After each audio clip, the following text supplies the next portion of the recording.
Hey guys, I'm Josh, you're watching Josh's Jungle, and today I'm going to show you how to set up a Crested Gecko Enclosure.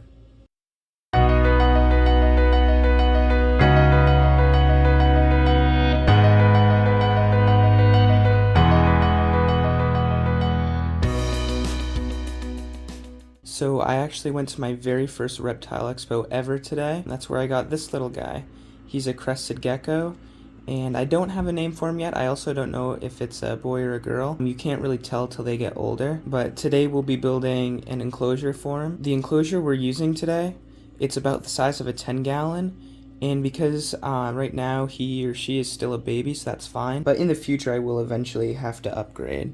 Alright guys, so this right here is a 12 by 12 by 18, and like I said, I mean, you could potentially keep an adult in this its whole life, but they're going to be much happier in something bigger. Right now, since he's a baby, I'm just going to keep him right in this, and this will be perfect. So the very first thing you want to do is you want to work your way from the ground up. So crested geckos are arboreal, which means that they need vertical space rather than horizontal. So that's why you want a taller enclosure like this. And actually, plastic totes work very well for enclosures. I'm using a glass enclosure because I'm keeping him in my basement where there's high humidity.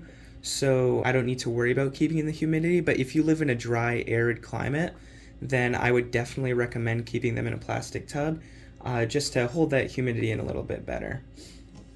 But the first thing you're going to want to do is you're going to want to choose some sort of substrate. If you want to do bioactive, that's awesome. Someday I hope to be able to. But for right now, I'm just going to use cypress mulch.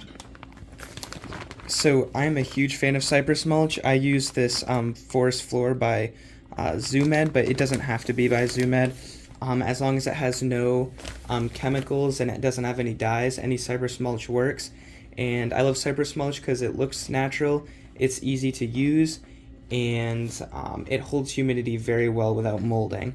That's one thing. The coconut coir can mold pretty easily, and so can a lot of like aspen bedding and stuff, so that's why I really like cypress mulch, and it's not toxic to reptiles.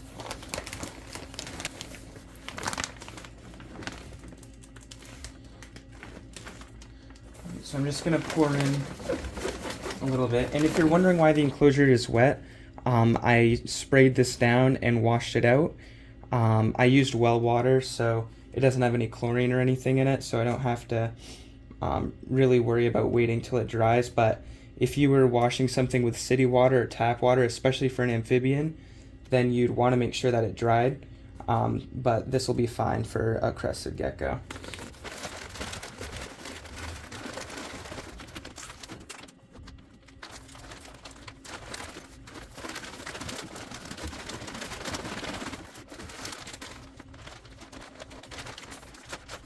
Alright guys, so I've added in a couple inches of substrate. It's probably about 1.5 inches.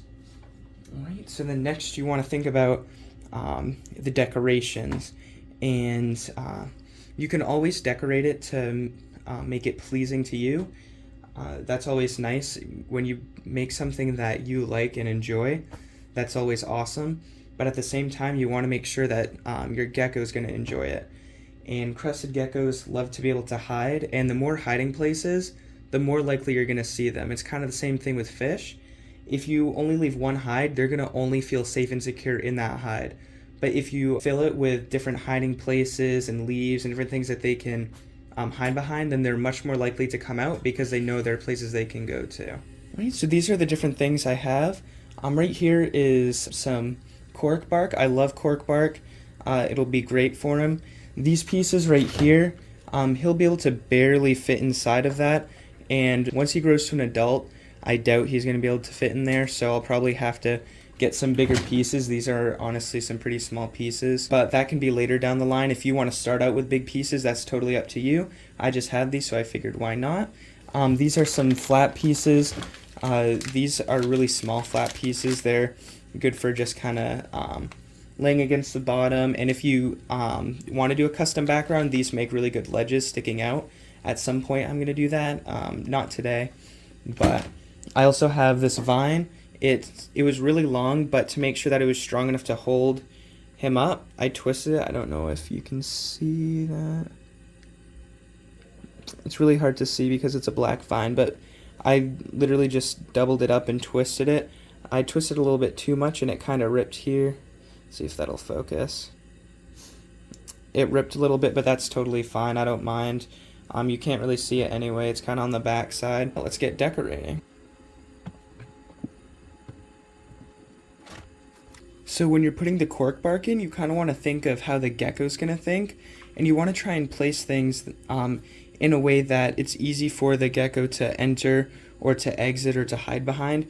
You don't want to make it real difficult for him. So that's what I'm going to be doing when I place these.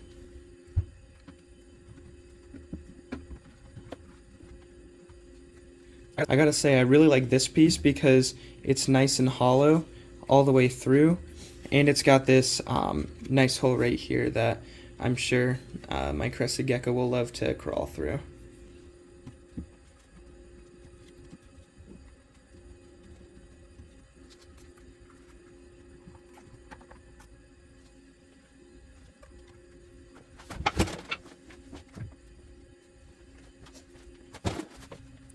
So to fill up that big space, this is for a fish tank, but it works perfectly well. It's got some fake rocks with a small tree or shrub, so you can also use fish tank decor. That works just as well. Let's see. And for a crested gecko, as crowded as you can get it is going to be best, like I said.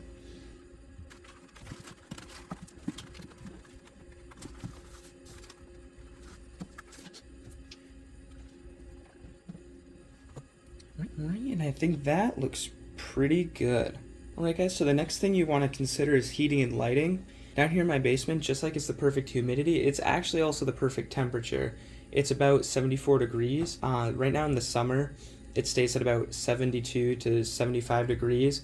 When it gets colder in the winter, I'll probably have to put in a thermostat and a heating mat. If you want to heat up your Crested Gecko's enclosure, the best way is a ceramic heat emitter, and make sure that you have a thermostat because you do not want it to get too hot and burn or kill your gecko. But for right now, I'm just going to put a light up there, and you want to make sure that their light, if it has any UVB, that it's very low UVB, because they're not a desert species and they're mostly out at night, so they're not going to get a lot of sunlight in the wild. So that's important. The other thing is that personally, I plug my lights into a timer, which is totally up to you, but I find that so much easier. They automatically turn on and off throughout the day. So if that's something you're interested in, then you should definitely get some. I find it makes my life a whole lot easier. So now that everything's there, I'm gonna go set it in place. Let me show you where it belongs. So it belongs right behind there. I'm gonna plug it in, and then I'll show you guys putting my new Crested Gecko inside of it. And first I'm just gonna mist it down. And that's the other thing, you didn't see me put a water dish in. I will put it in after the video, but they technically mostly get their water from the droplets on the side after you've misted. So as long as you're misting every day, you really don't need a water dish, but it never hurts, and it also will help raise the humidity. Alright guys, time for him to go in.